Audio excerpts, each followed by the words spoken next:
جو یہ ہمارے ہاں تو اللہ کا شکر ہے پہاڑی علاقے ہیں, نہیں تو ہم تو ہمارے ہاں تو آپ یہ دیکھیں نا کہ یعنی کورس جو ہے وہ ان کو کہہ رہے ہیں بلدیاتی الیکشن کروائیں. حکمران بلدیاتی الیکشنوں سے کیوں خوف زدہ ہے؟ تو ان کے فنڈ اسٹوڈنٹ چلے جائیں یونینز گے. کے الیکشنز کرانے سے کیوں خوف زدہ ہیں؟ کیونکہ یہ چاہتے ہی نہیں ہیں کہ پڑھے لکھے لوگ اداروں کے اندر ٹریننگ حاصل کر کے اپنے لوگوں کی رہنمائی کے قابل ہوں. اسٹوڈنٹ یونینیں ہوتی تھی, ڈیبیٹ ہوتی تھی, تنظیمیں جو ہے وہ اپنی تنظیم کے منشور کے مطابق اپنی پریپریشنز کرتی تھی, اور وہ ایک دوسرے کے ساتھ جو بحث مباحثہ کرتے تھے تو اس میں برداشت کی صلاحیت پیدا ہوتی تھی, اور وہی لوگ جس میں مختلف اداروں میں جاتے تھے تو ان میں یہ وصف پیدا ہو چکا ہوتا تھا. آپ نے وہ ختم کر کے تو شاہ دولے کے یعنی وہ پاکستان کے 22 کروڑ لوگوں کو شاہ دولے کے چوہے کون بنانا چاہتا ہے؟ ڈاکٹر صاحب ایک عرض کروں, ابھی آپ نے بات کی بلدیاتی الیکشنز کی, تو میں نے کہا کہ یہ لوگ مجھے یہ بتائیں, یہ جو 12 لوگ پاکستان میں وہ جو ہمارے ممبر بنتے ہیں وہ 6 اور 6, ان کو جو 4-4 5-5 کروڑ کے فنڈ دیتے ہیں, 15 کروڑ, ان کو وہ کدھر خرچ ہوتے ہیں؟ دیکھیے بات یہ ہے نا کہ یہ تو ایک پورا فراڈ کا ایک ڈھونسلہ ہے. وہ اور اب آدمی مزید بڑھانا چاہتے ہیں. وہ آدمی جو 75 سالوں سے پاکستان کی صوبائی اسمبلی کا الیکشن لڑ سکتا ہے, پاکستان کی قومی اسمبلی کا الیکشن لڑ سکتا ہے, لڑتے بھی ہیں اور لڑتے بھی ہیں اور منتخب بھی ہوتے ہیں, 3 ہیں, اور ہاں, ان لوگوں کو ان بیچارے آزاد کشمیر والوں سے کے سروں پہ بھی مسلط کیا ہوا ہے. اور بعض ہمارے سو کارڈ ہیومن رائٹس ایکٹیوسٹ جو ہے وہ جب یہ حقائق بیان کیے جائیں تو وہ کہتے ہیں کہ ماجر دشمنی کر رہے ہیں. 76 سال سے ماجر ہے.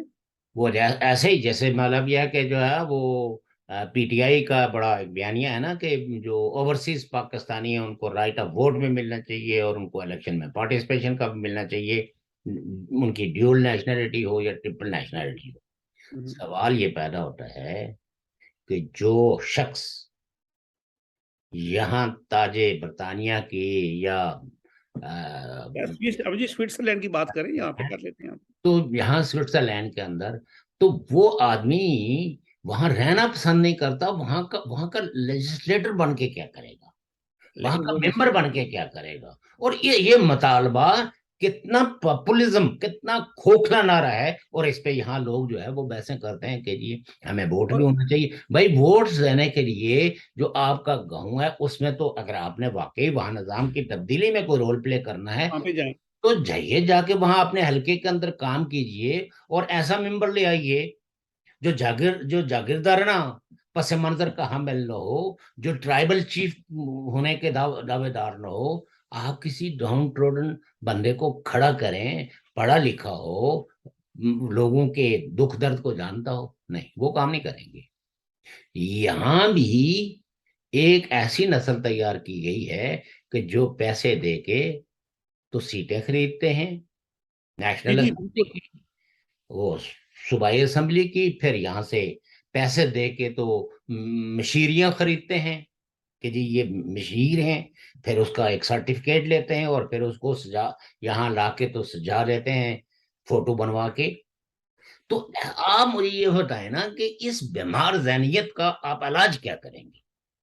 میں نے پوچھا تھا کہ جو اسی میں آدمی اس ملک میں رہنا پسند نہیں کرتا, جو اپنے بچوں کو بھی وہاں ماں باپ سمیت یہاں ہجرت کروانے کے لیے تمام وہ لیگل اور انلیگل راستے تلاش کر رہا ہے, لیکن وہاں کی حکمرانی کے اندر شریک ہونے کے لیے بالکل اس بے چین. مائنس ٹمپریچر کے پیسے بھی خرچ کر کے, تو اس احساس سے کم تری کا.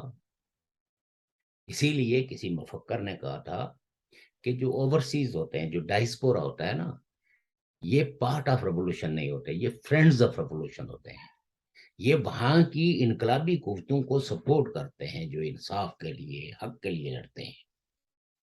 چونکہ ان پہ تھاندار کا ڈنڈا ان کے سر پہ نہیں ہوتا, گرفتاری کا ان کو خوف نہیں ہوتا, کیونکہ یہ اس سسٹم سے آزاد معاشروں کے اندر رہ رہے ہوتے ہیں جہاں ان کو ہر قسم کا تحفظ حاصل ہوتا ہے. انٹیگریٹ ہوئے ہوتے ہیں. ان کا فرض یہ ہے کہ جو وزیر، جو مشیر، جو وزیر اعظم، اس سے جا کے سوال کریں کہ آپ نے، یا اپنا جو گہوں ہے اس میں اگر پانی نہیں ملا، سڑک نہیں بنی، کوئی وہاں کا پرابلم ہے، تو وہ پوچھے کہ جناب یہاں اتنا سال گزر گئے، وہاں یہ کام کیوں نہیں ہوا؟ نہیں، یہ پارٹیوں میں تقسیم ہو کے، نعرے بازیاں کر کے، پھر ان پہ پیسے لگا کے، پھر جا کے اس کا ریوارڈ وصول کرتے ہیں مختلف شکلوں میں، اور پھر پلاٹ الاٹ کرواتے ہیں، پھر کمرشل اپنی پراپرٹیاں بنوانے کے لیے جو ہے وہ سفارشیں کرواتے ہیں۔ تو یہ ایک کرپٹ مینٹلٹی ہے۔ ایک ہوتا ہے نا کہ انسان کا کریپ ہونا، ایک ہوتا ہے مینٹلٹی کریپ۔ تو ایک معاشرے کا جو پروڈکٹ ہے، جو امپیکٹ ہوتا ہے اس سوسائٹی کا، آپ دیکھیں شروع میں ہمارے لوگ آئے، انہوں نے اپنے پیسے کو کس طرح برباد کیا، جا کے بڑے بڑے ایسے مکان بنائے حویلیوں کی شکل میں، کیونکہ بیسیکلی وہ جاگیرداروں اور بڑے جو وہاں وہ متاثر تھے۔ ان سے متاثر تھے، تو ان کے مقابلے میں حویلیاں بنائی۔ اب ان کو مینٹین نہیں کر پاتے، ان کے فرنیچر پہ جو گرد و غبار کی ایک تہ جمی ہوتی ہے، کیونکہ اتنے بڑے مکان کو ایک دو عورتیں کیسے سنبھال سکتی ہیں؟ ملازم رکھنے کی تو ان میں وہ نہیں ہے کہ جو گھر کے کام کاج میں وہ کرے، ہاتھ بٹائے۔